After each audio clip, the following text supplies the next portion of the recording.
ഭാര്യ മൃഗയാന്നൊക്കെയാണ് പേരെങ്കിലും പാസപ്പടമാണ്. പാസം എന്നൊക്കെ പറഞ്ഞ ഒരു ഒന്നൊന്നര പാസം. തന്തപ്പാസം, തങ്കച്ചിപ്പാസം, അപ്പാപ്പാസം, കെട്ടിയോൾപ്പാസം, താത്തപ്പാസം, പാസം നിറഞ്ഞിട്ട് 3 മണിക്കൂർ 21 മിനിറ്റ് വധം ചെയ്യുന്ന പാസപ്പടം.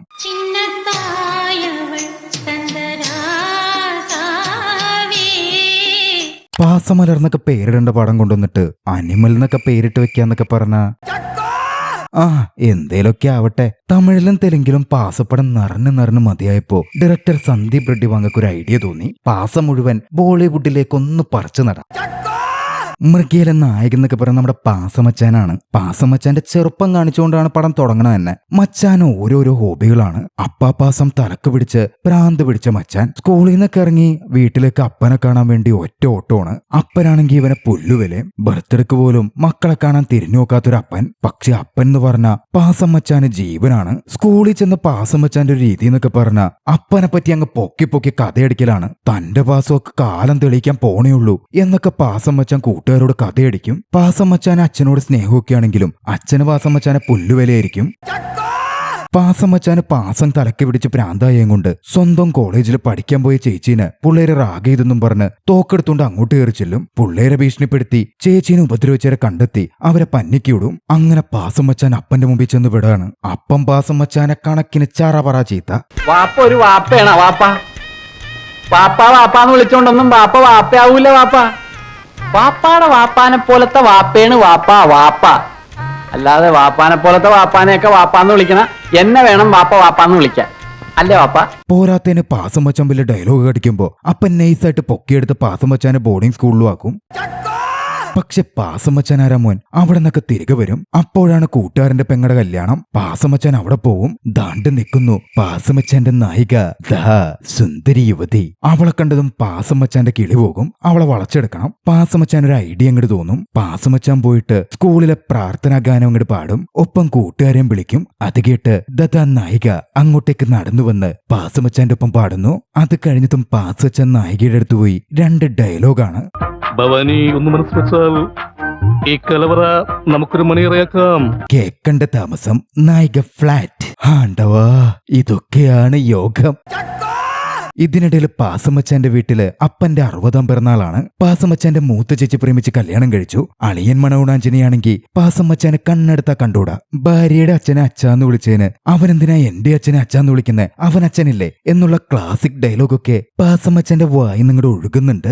പാസമച്ചാന്റെ ഈ അളിയനാണ് അവരുടെ വലിയ കമ്പനി നോക്കി നടത്തുന്നത്. അതുകൊണ്ട് തന്നെ അച്ഛന് മരുമോനോടൊരു ഇത്തിരി സ്നേഹ കൂടുതലും ഉണ്ട്. പാസമച്ചാനാണെ അത് കണ്ണെടുത്താ കണ്ടൂടാ. അളിയനെ കുരങ്ങനെന്നൊക്കെ വിളിച്ച് പാസമച്ചാൻ കളിയാക്കും. അങ്കനവാടി പിള്ളേരെ പോലെ ചേച്ചി പോയിട്ട് അത് അച്ഛന്റെ അടുത്ത് കംപ്ലൈന്റും പറയും. പിന്നെ അച്ഛന്റെ വരവാണ്. പാസമച്ചാൻ സോറി പറയണം. അപ്പാപ്പാസം തരക്ക് പിടിച്ചതും കൊണ്ട് പാസമച്ചാൻ അതിനും തയ്യാറാകും. ആൽഫമയിലൊക്കെയാണ്, എന്നാലും അപ്പനോടുള്ള പാസമാണല്ലോ, അപ്പൊ പിന്നെ ചെറുതായിട്ട്. പിന്നെ പാസമച്ചാൻ പാസം കാണിക്കാൻ അപ്പന്റെ ബർത്ത്ഡേക്ക് എല്ലാവരും വലിയ ഗിഫ്റ്റ് കൊടുക്കുമ്പോ തന്റെ മുടി മുറിച്ചിട്ട് വരും. പപ്പയ്ക്ക് ചെറിയ മുടിയുള്ള ഹെയർ സ്റ്റൈൽ ഇഷ്ടമല്ലേ? Nice hair cut. പക്ഷെ നീളമുള്ള മുടിയായിരുന്നു നല്ലത്.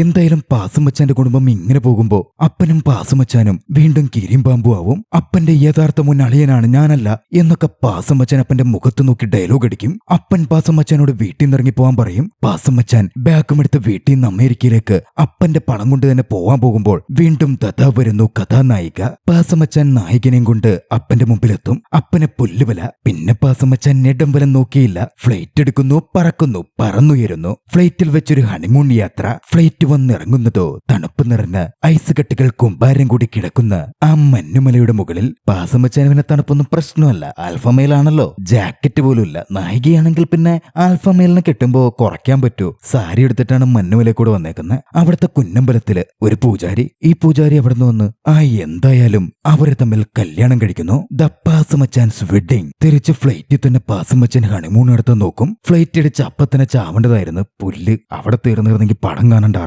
പാസമച്ചാൻ അതിലും രക്ഷപ്പെടും. അപ്പോഴാണ് പാസമ്മച്ചാൻ ആ വിവരം അറിയുന്നത്. അപ്പനെ ആരോ കൊല്ലാൻ ശ്രമിച്ചു. പാസമ്മച്ചാൻ പറന്ന് ലാൻഡ് ചെയ്യും. പിന്നങ്ങോട്ടേക്ക് പാസമ്മച്ചാന്റെ അന്വേഷണമാണ്. പാസം നിറഞ്ഞു നിൽക്കുന്ന തന്റെ തന്തപ്പടിയെ തട്ടിയത് ആരാണ് എന്നറിയാനുള്ള പാസമ്മച്ചാന്റെ കഠോരമായ ശ്രമങ്ങൾ. ഒടുവിൽ പാസമ്മച്ചാൻ ആ ഞെട്ടിക്കുന്ന സത്യം മനസ്സിലാക്കുവാണ് സുഹൃത്തുക്കളെ. പാസമ്മച്ചാന്റെ തന്തേനെ കൊല്ലാൻ നോക്കിയത് മറ്റാരുമല്ല, പാസമ്മച്ചാന്റെ അച്ഛൻ. പൊന്നുപോലെ, പൊന്നാങ്കട്ട പോലെ, മോനെ എന്നുപോലും തികച്ചു വിളിക്കാതെ കൊണ്ടു നടത്തിരുന്ന പാസമ്മച്ചാന്റെ സ്വന്തം മളിയൻ, ദാറ്റ് വില്ലൻ നമ്പർ 1. പാസമ്മച്ചാൻ പിന്നെ എട്ടം വലം നോക്കിയില്ല, നേരെ വിട്ടു പഞ്ചാബിന്. അതെന്താന്ന് വെച്ചിട്ടുണ്ടെങ്കിൽ ഈ പഞ്ചാബില് പാസമ്മച്ചാന്റെ ബന്ധത്തിലുള്ള കുറച്ച് കസിൻസ് ഉണ്ട്. കുടുംബപരമായിട്ട് ഇവർ ഉടക്കിലാണെങ്കിലും പാസമ്മച്ചാൻ ഇപ്പൊ കുറച്ച് ബോഡി ഗാർഡ്സിനെയും കൊല്ലാനായിട്ട് കുറച്ച് കൂലിപ്പെട്ട ആൾക്കാരും വേണം. പുറത്താവുമ്പോ കുറെ പൈസ ചെലവാക്കണമല്ലോ. ഇതാവുമ്പോ ഏത് പാസമ്മച്ചാൻ അവിടെ ചെന്ന് 4 സെന്റിയൊക്കെ ഇറക്കുമ്പോ അവര് പാസമ്മച്ചാന്റെ കൂടെ ഇങ്ങോട്ട് പോരും. പിന്നെ പാസമ്മച്ചാൻ ഒന്നും നോക്കിയില്ല, നേരെ അളിയനെ ചെന്ന് കാണുന്നു, അളിയനെ തട്ടുന്നു. ഇതിന്റെ ഇടയിൽ വില്ലൻ നമ്പർ 2വിന്റെ കാര്യം നമ്മുടെ കഥാനായകൻ പാസമ്മച്ചാൻ അറിയുന്നുണ്ട്.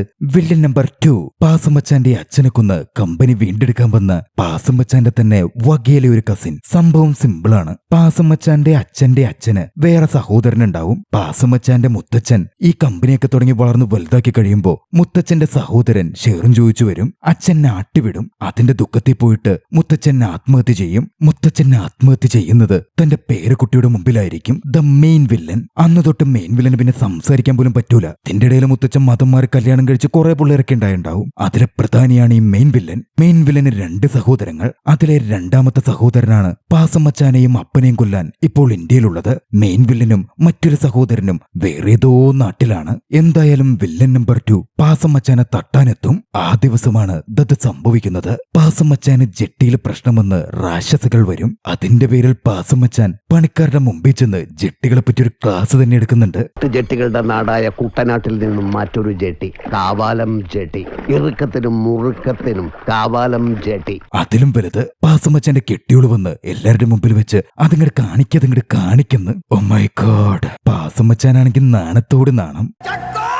എന്തായാലും പാസമ്മച്ചാൻ അന്ന് ജെട്ടി പോലും ഇടാതെ തന്റെ ബോഡി ഗാർഡുകളുടെ ഒപ്പമായിരുന്നു തങ്ങളുടെ 5 സ്റ്റാർ ഹോട്ടലിലേക്ക് പോയത്. അവിടെയാണ് വില്ലൻ നമ്പർ 2 കൊല്ലാനായി കടന്നു വരുന്നത്.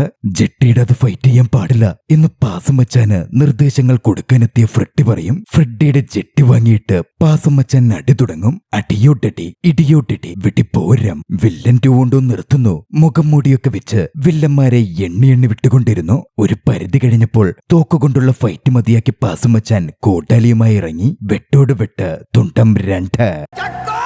പിന്നങ്ങട് വില്ലന്മാരുടെ പൂരം കൂടിപ്പോ പാസമ്മച്ചാൻ ആ ഐറ്റം അങ്ങോട്ട് പുറത്തെടുത്തു. അത് പിന്നെ കൈത് ഫിലിം കഴിഞ്ഞ പിന്നെ ഏത് പടത്തിലും കുറെ വില്ലന്മാർ വന്ന് വെടിവെച്ചു കൊല്ലാൻ ഇത് നിർബന്ധമാണ്. അങ്ങനെ സ്വന്തം 7 സ്റ്റാർ ഹോട്ടലടക്കം തകർത്തുകൊണ്ട് പാസമ്മച്ചാൻ ദാറ്റ് വില്ലൻ ശിങ്കടികളെയൊക്കെ തട്ടിത്തീർക്കുന്നു. പാസമ്മച്ചാൻ അങ്ങനെ നിൽക്കുമ്പോഴാണ് വില്ലൻ നമ്പർ 2 കടന്നു വന്ന് പാസമ്മച്ചാനെ ടക്കെ വെടിവെച്ച് വീഴ്ത്തുന്നത്.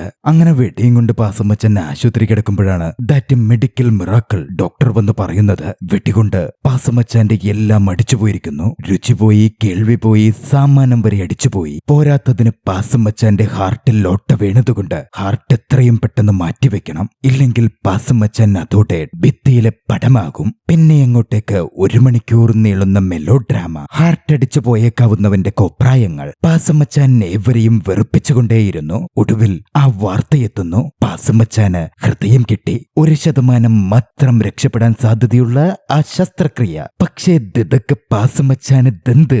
നെഞ്ചത്ത് ചെറിയൊരു മുറിവ് മാത്രമായി പാസമ്മച്ചാൻ ജീവിതത്തിലേക്ക് തിരികെ വരുന്നു. വന്നുപാടെ പാസമ്മച്ചാൻ ആഘോഷിച്ചത് ദാറ്റ് നത്തിങ് ഇട്ടുകൊണ്ട് പറമ്പിലൂടെ വെയിലുകൊണ്ട് നടന്നുകൊണ്ടാണ്. പാസമ്മച്ചാന്റെ കസിൻസ് പാസമ്മച്ചാന്റെ ദത്ത് കണ്ടിട്ടാണോ ദന്തോ ആകാശത്തേക്ക് ചറപറ വെട്ടിയുതിർത്തു. The Pasamachan 2.0 coming back on action. ദാ സമയത്താണ് പാസമ്മച്ചാനെ തേടി ധവൾ കടന്നു വരുന്നത്. പാസമ്മച്ചാന് മാറ്റിവെച്ച ഹൃദയം ധവളുടെ കാമുകന്റേതാണെന്ന് കണ്ടപാടെ പാസമ്മച്ചാന്റെ ഉള്ളിൽ ലഡ്ഡു പൊട്ടേ. അതോ നഗ്നേശായി നിൽക്കുന്ന പാസമ്മച്ചാനെ കണ്ട് ധവളുടെ മനസ്സിലാണോ ലഡ്ഡു പൊട്ടിയത്? ഇതെന്തായാലും പാസമ്മച്ചാൻ ധവളെ മുത്തച്ഛന്റെ വീട്ടിൽ കൊണ്ടുപോയി താമസിക്കുന്നു.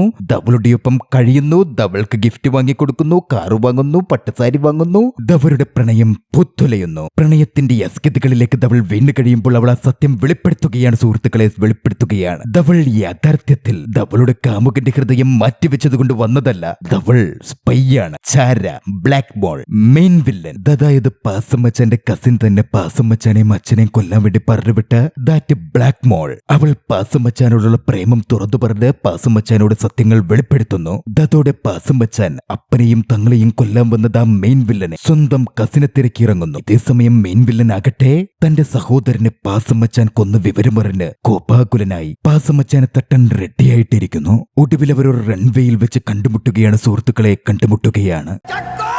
ദാറ്റ് സെന്റി സോങ് വാരി വിതറിക്കൊണ്ട് പാസമ്മച്ചാനും മെയിൻ വില്ലനും തമ്മിൽ ഫൈറ്റ് ആരംഭിക്കുന്നു. തോക്കുകൊണ്ട് വെടിവെച്ച് കൊല്ലരുത് എന്ന് പാസമ്മച്ചാൻ തന്റെ ആളുകളോടും മെയിൻ വില്ലൻ തന്റെ ആളുകളോടും പറയുന്നു. പിന്നീട് എന്ന് പറഞ്ഞാൽ ഹൃദയം മാറ്റിവെച്ചതെന്ന് പോലും നോക്കാതെ പാസമ്മച്ചാനെ എടുത്ത് വില്ലൻ അട്ടിമുടിയിടിക്കുമ്പോൾ ഹൃദയം മാറ്റിവെച്ചതിന്റെ കൂസല് പോലുമില്ലാതെ പാസമ്മച്ചാനും തിരികെ ഇടിക്കുന്നു. മാറ്റിവെച്ച ഹൃദയം ഒന്നൊന്നര ഹൃദയം തന്നെ. ഇതൊക്കെ കണ്ടിരിക്കുന്ന പ്രേക്ഷകന്റെ ഹൃദയം പൊട്ടിത്തെറിക്കാതിരുന്നത് ഏതോ മുജ്ജന്മ പുണ്യം. ഇതെന്തായാലും പാസമ്മച്ചാൻ മെയിൻ വില്ലന്റെ, അതായത് തന്റെ തന്നെ കസിന്റെ കഴുത്ത് കോഴിയുടെ കഴുത്ത് കണ്ടിക്കുന്ന പോലെ കണ്ടിച്ചു കൊല്ലുന്നു. ചോര ചീറ്റുന്നു. പാസമ്മച്ചാൻ തിരികെയെത്തുന്നു. അപ്പനോട് തന്റെ പാസം തുറന്നു പറയുന്നു. അപ്പനും പാസമ്മച്ചാന്റെ പാസം മനസ്സിലാകുന്നു. അപ്പൻ പാസമ്മച്ചാനോട് തന്റെ പഴയകാല തെറ്റുകൾക്ക് ക്ഷമ ചോദിക്കുന്നു. ദാറ്റ് പടമീസ് കഥ ഹുവ. ഇതൊന്നും പോരാണ്ട് മെയിൻ വില്ലന്റെ ഫാമിലിയിലെ ജീവിച്ചിരിക്കുന്ന ഒരേ ഒരു സഹോദരൻ ഓപ്പറേഷനൊക്കെ ചെയ്ത് പാസമ്മച്ചാന്റെ അതേ രൂപസാദൃശ്യം വരുത്തിയ മറ്റൊരു പാസമ്മച്ചാൻ, ദ വില്ലൻ പാസമ്മച്ചാൻ, തന്റെ സഹോദരങ്ങളോടുള്ള സ്നേഹം മൂത്ത് സഹോദരങ്ങളെ കൊന്നതിന് പ്രതികാരം തീർക്കുവാൻ പാസമ്മച്ചാന്റെ ബോഡി ഗാർഡ്സായ കസിൻസിനെ പിടിച്ചുകൊണ്ടുവന്ന് കൊന്നുതള്ളി പ്രതികാരത്തിന്റെ തുടക്കം കുറിച്ചുവെച്ച് പടത്തിനൊരു രണ്ടാം പാർട്ട് കൂടിയുണ്ട്